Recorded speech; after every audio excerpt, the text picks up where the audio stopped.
Told you we've got an interview in. Well, we've got an interview in, so I'll get the backing music on and we'll just introduce our interview for today, which is a chap by the name of David Rowat from Olive Homes. You will know Olive Homes. Olive Homes have got many adverts on, and they're the good ones. Okay, so what we'll do... Morning, David. Morning, Si. Come on, that's it's not that one. Is it that one? Try that one. Morning, Si. That's better, yeah. Wrong mic. They've moved them round. Right, morning, David. How you doing, mate? You all right? Yeah, very well, thank you. Now, I know you through other things as well as Olive Homes, but Olive Homes, quite a new real estate agency, is that right? Yeah, so basically, whilst I've been involved in the real estate market here for nearly 20 years, I set up Olive Homes a couple of years ago, basically when we were coming out of the pandemic. I felt that there was a need to give both vendors and purchasers a new way of going forward with more of a sort of virtual-based platform where people could remotely research properties and explore them. Because the old-fashioned, well, I say the old-fashioned way, people would look for a property in Portugal, they would fly over, you'd arrange it, you'd meet them at the airport, you'd house them for 3 days, you show them 10 houses, and they choose one ideally and buy it from you that way. You kind of brought it to, sort of up to 2022, really, where that can still happen, but they can miss out having to come over and view 10 houses because they can view them. It's like you say, it's virtual, it's online, isn't it? Yeah, it saves a lot of time. It saves a lot of time for the clients who are looking because, you know, people spend a lot of time on the internet and, the old-fashioned way was take 20 pictures, 5 of which might be a bathroom, which tells you nothing. People would have to scroll through looking at the pictures with not really any idea.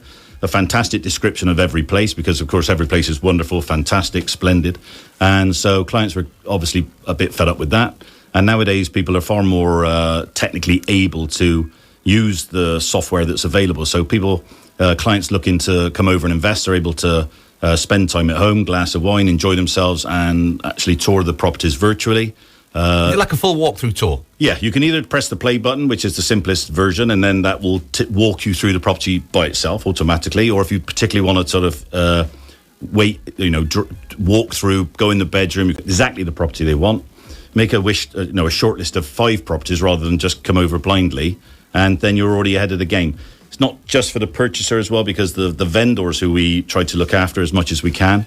There's nothing worse for a vendor when they open the door of the property, the client goes in and say, "Oh, this is nothing. What we don't want this. We don't like the location. It's too old-fashioned." And the vendor, who's probably spent 2 days getting everything organised, cleaned the house and everything, and then they're sick to death of the agent because, quite rightly so, that the agents wasted their time. So the whole virtual experience, as we call it, sort of helps both the purchaser, saving time, and the vendor by not having wasting time in preparing for visits. Has that not upped your workload? As in, because you've obviously got to do a full walkthrough video and just, whereas before it was just going with the camera, stand in the corner, wide angle lens, or what do you call it, bird's eye lens, fish eye lens, or whatever.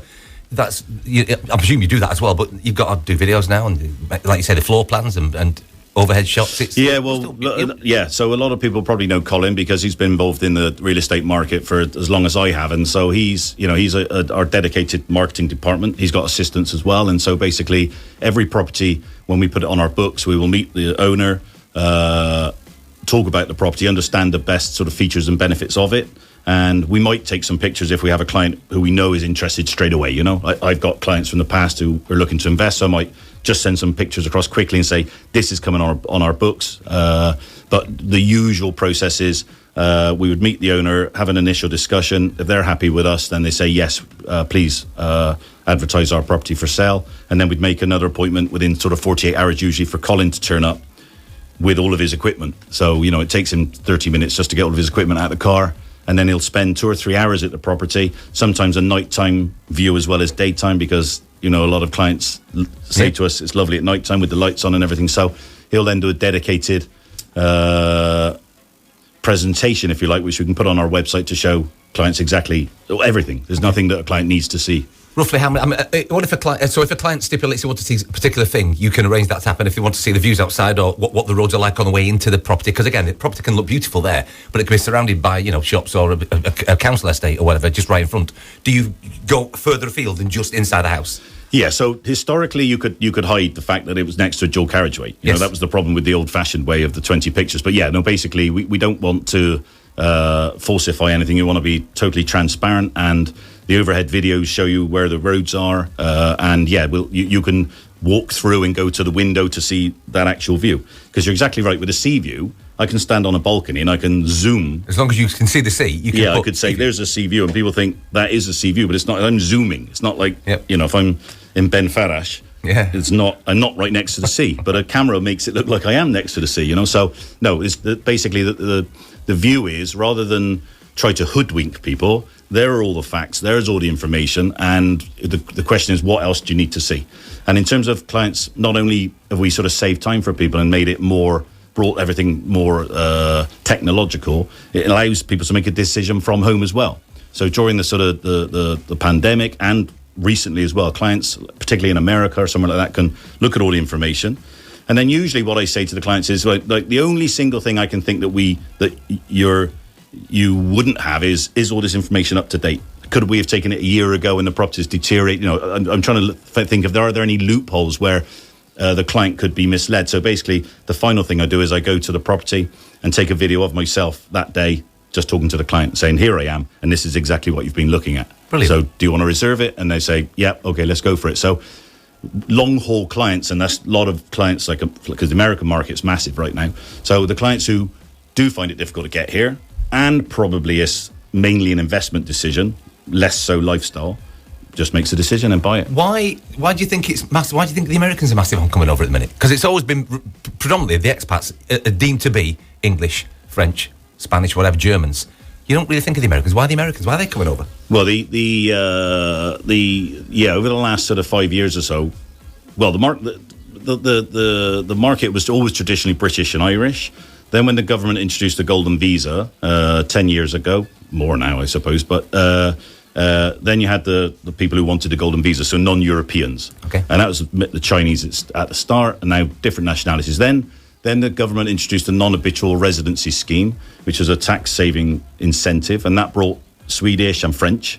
That was basically why the French started to come. Okay. They didn't believe it, but after 2 years, when the initial, a few French people had qualified, and that was what brought the French. That's the main changes. And then, so that's been the market. And then 2 years ago, the Americans has become fashionable for them. So basically, in Forbes magazines and all the media in America, they keep getting the message that the best place for an American to be an expat in Europe is the Algarve. Not just Portugal, but the Algarve. Specifically That's the headline, is the Algarve. And so some big celebrities like Madonna and a few other sort of A-listers have sort of invested in Portugal. Has she definitely got a place down there? Yeah. I heard a rumour. Yeah. Oh, I thought she was in Valdolobo or Quinta. No. Oh, no.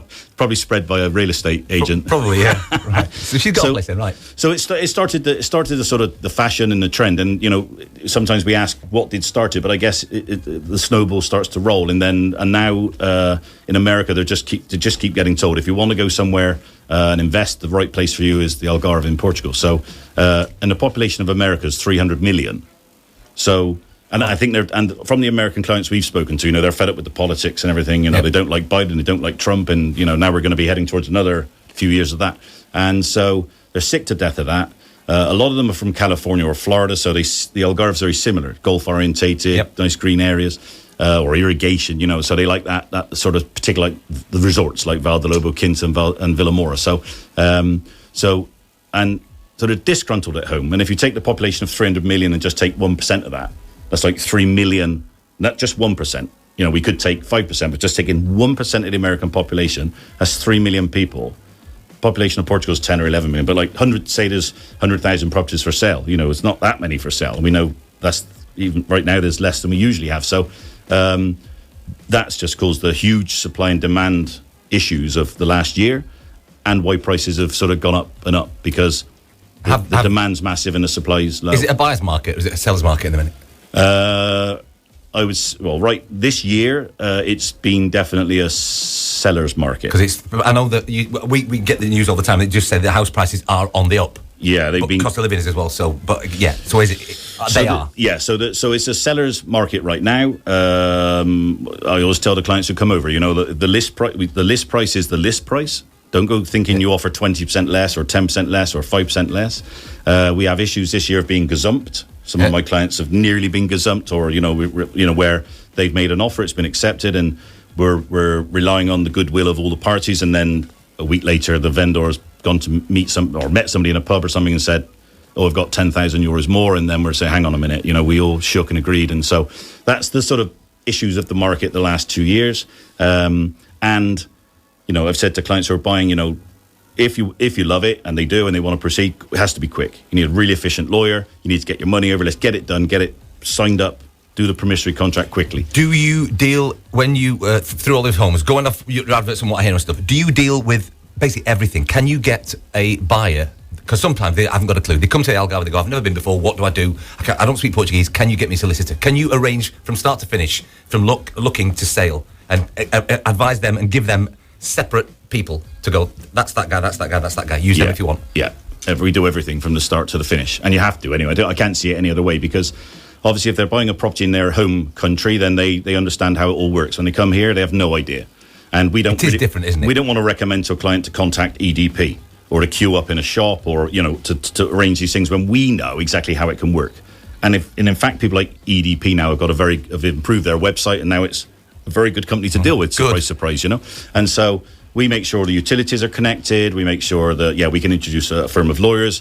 For example, with furniture. So British people would know John Lewis, and they know they can go into John Lewis, order everything they want. All gets delivered, fantastic. But you and I know if we go shopping in Portugal and we go to a shop that sells furniture, some of the big brands, and we sort of wave our wallet up high and say, I want to spend a lot of money, it's tricky to get sometimes a salesperson to come and help you, and then the delivery, the sofa's going to come Tuesday, something else Wednesday, something else the next week. And clients, when they've usually gone back home, it's impossible for them to arrange that. So if we introduce a furniture company, and we do have one called Simple Taste, I'll say, so we recommend Simple Taste, and they've been fantastic, and we've used them for ever since I've been doing property. And so a client, and I've got this morning I've just opened up a villa, so another furniture delivery can be delivered. So basically the clients say, they go there, they choose what they want, and they can enjoy the shopping experience in terms of choosing everything. But what Simple Taste do in line with what we need when we're looking after a client is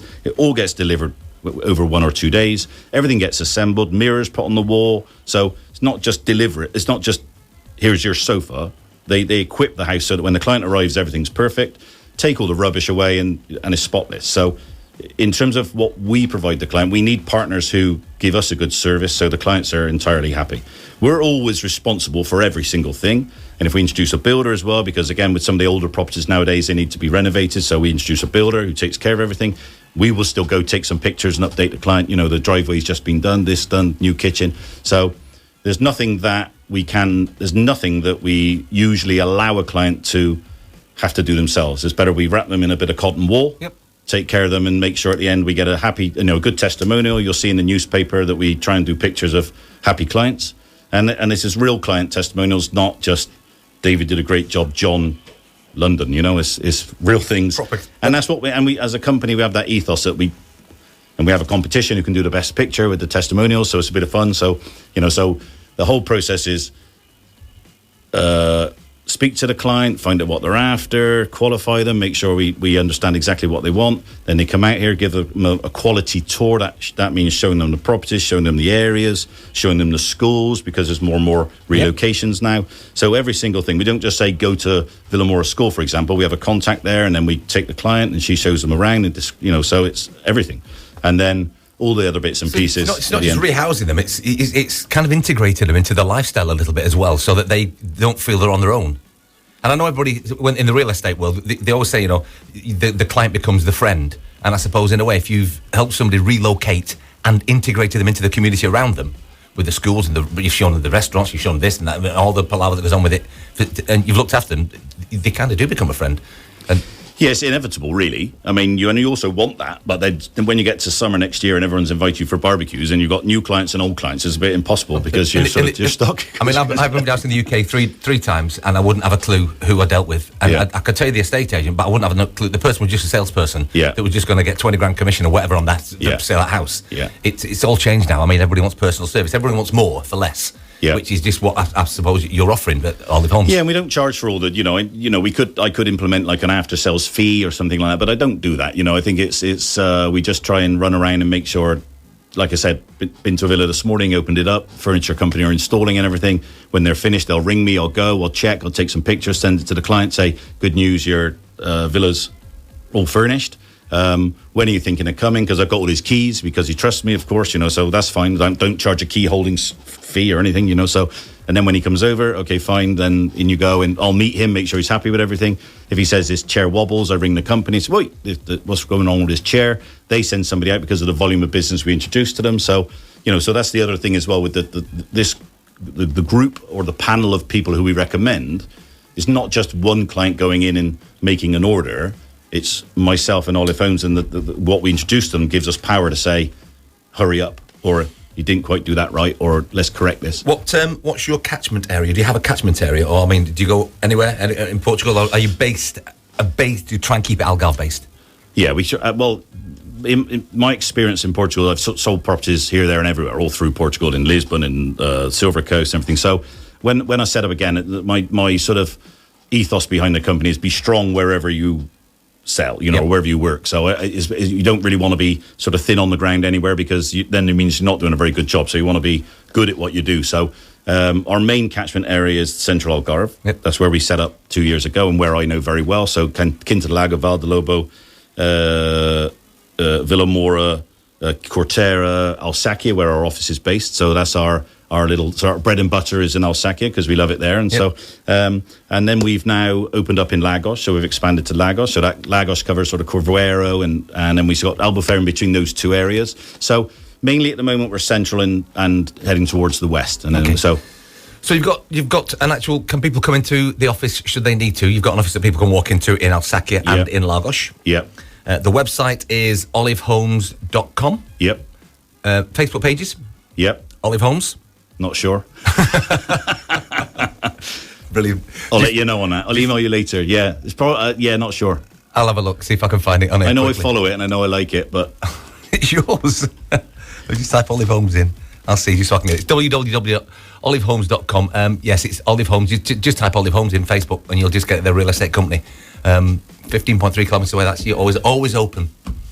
Yeah. 5 out of 5. A unique real estate company with a vast experience and local knowledge within the property market. There you go. Sounds good. Yeah. Sounds good. Right, so on Facebook, it's Olive Homes. On the website, it's olivehomes.com. If you're in the market for a house, or you're in the market to sell a house, there you go, two people. It's next level service. It's just selling homes the 2022 way. Yep. Exactly. Always looking to move forward. Exactly. David, thank you very much indeed. You're welcome. Nice to see you. Hope business goes well, and I've no doubt I'll see you around, because I do venture around Alsacia quite a lot. So I've heard. Shh, don't say anything. Right, listen, thanks, David. We'll catch up with you later. Okay, thanks. That's David.